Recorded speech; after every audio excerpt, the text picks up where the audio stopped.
tell me, why do we require a trip to Mount Everest in order to be able to perceive one moment of reality? I mean, is Mount Everest more real than New York? I mean, isn't New York real?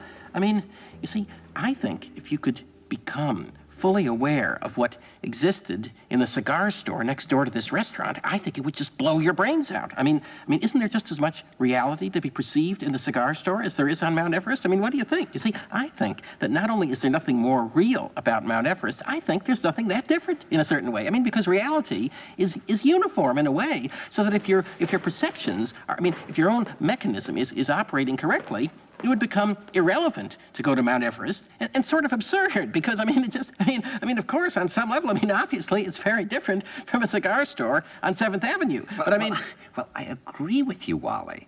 But the problem is that people can't see the cigar store now. Things don't affect people the way they used to. It may very well be that 10 years from now, people will pay $10,000 in cash to be castrated just in order to be affected by something. Well, why do you think that is? Why is that? Is it just because people are lazy today or they're bored? Are we just like bored, spoiled children who've just been lying in the bathtub all day, just playing with their plastic duck, and now they're just thinking, well, what can I do? Okay, yes, we're bored. We're all bored now.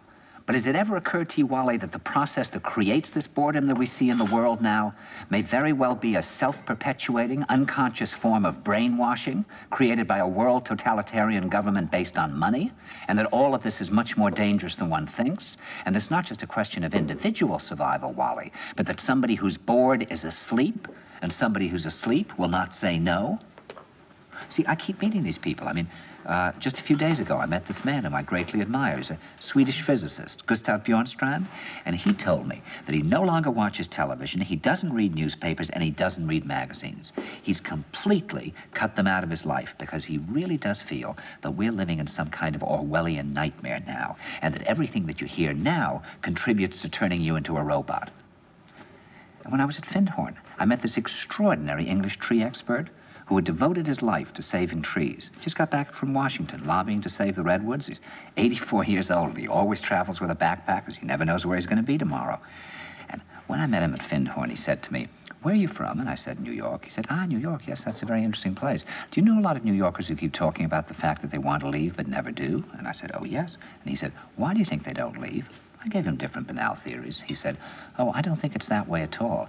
He said, "I think that New York is the new model for the new concentration camp, where the camp has been built by the inmates themselves, and the inmates are the guards, and they have this pride in this thing they've built. They've built their own prison, and so they exist in a state of schizophrenia, where they are both guards and prisoners, and as a result, they no longer have, having been lobotomized, the capacity to leave the prison they've made, or to even see it as a prison." Quite obvious that the whole world is going in the same direction. See, I think it's quite possible that the 1960s represented the last burst of the human being before he was extinguished, and that this is the beginning of the rest of the future now, and that from now on there'll simply be all these robots walking around, feeling nothing, thinking nothing, and there'll be nobody left almost to remind them that there once was a species called a human being, with feelings and thoughts, and that history and memory are right now being erased, and soon nobody will really remember that life existed on the planet.